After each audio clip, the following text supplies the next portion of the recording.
সে কিন্তু কাফের ছিল না, ইহুদি খ্রিস্টান ছিল না, কিন্তু মুসলমান ছিল। সে তিনটা নিক্ষেপ করলো, নিক্ষেপ করার সাথে সাথে যুদ্ধ শুরু হয়ে গেল। মুসাইল যুদ্ধ করা শুরু করে দিলেন, তলোয়ার নিয়ে যুদ্ধ করতে করতে করতে করতে একজন কি করতে পারে, এটা যুদ্ধ করার জন্য এনার তো যুদ্ধ করার জন্য যায়। অর্থাৎ স্বাভাবিক নিয়মে যখনই কোনো মুসাফির আলাদা যাইতে কোথাও যাইত, এটা সাথে তলোয়ার থাকে, তলোয়ার থাকে, বলদ থাকে, স্বাভাবিক চলাফেরার মধ্যে কোনো কাপড় বিরোধী আক্রমণ করে, এই জন্য তাদের সবসময় চলাফেরার মধ্যে বলদ এবং তলোয়ার থাকে। তো ওনাদের এই অবস্থা ছিল, তার অনেক দিনের জন্য যাইতেছে, পথের মধ্যে কোনো বিপদ হয়ে যায়, এই জন্য তলোয়ার ছিল, বলদ ছিল কিছু। আসল প্রকৃতি আদালত তারা যুদ্ধ করার জন্য যায়, এটা একটাই ছিল স্বাভাবিক। এখন যার ফলে দেখতে পেলে আসল যুদ্ধ, তার যুদ্ধটা একই রক্তের ভাই, অর্থাৎ মুসলমান। এই জন্য যদি ক্ষমতা চলে আসে, যদি আমার যদি ক্ষমতা নিয়ে আসে, এই ক্ষমতার টেনশনে এই মানুষগুলি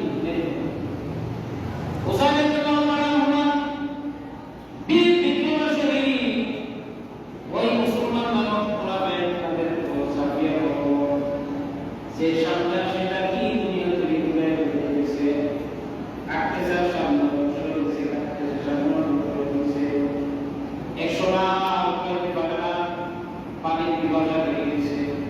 ঘরের মধ্যে আজকে কয়েকদিন যাবত কোনো পানি নাই, খাবার নাই, সব বন্ধ হয়ে গেছে, এক ফুটা কোনো পানি নাই। শিবিরের মধ্যে কাপড় মধ্যে আসলো ছেলেদের নাম জানা, আর ঘরের মধ্যে আসলো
কারণ সাহাবীরা করতেছে তিনি আর কিছু করতে পারবেন না তিনি আবার এই ঘোড়াকে শিবির বাঁধতে চলেছে আর তিনটা নিজে টেনে বাইর করতো বাইর করার পরে রক্ত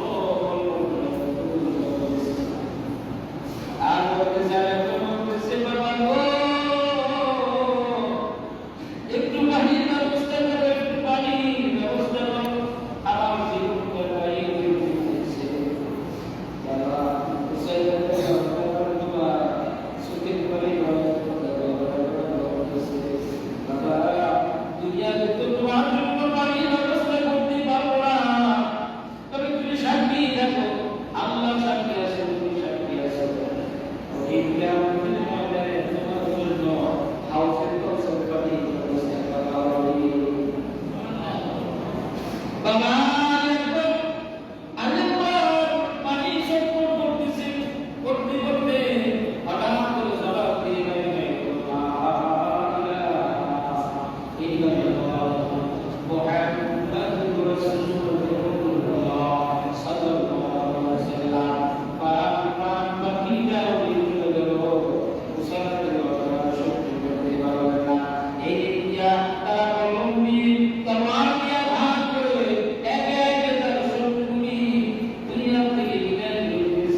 স্ত্রীর কাছে যে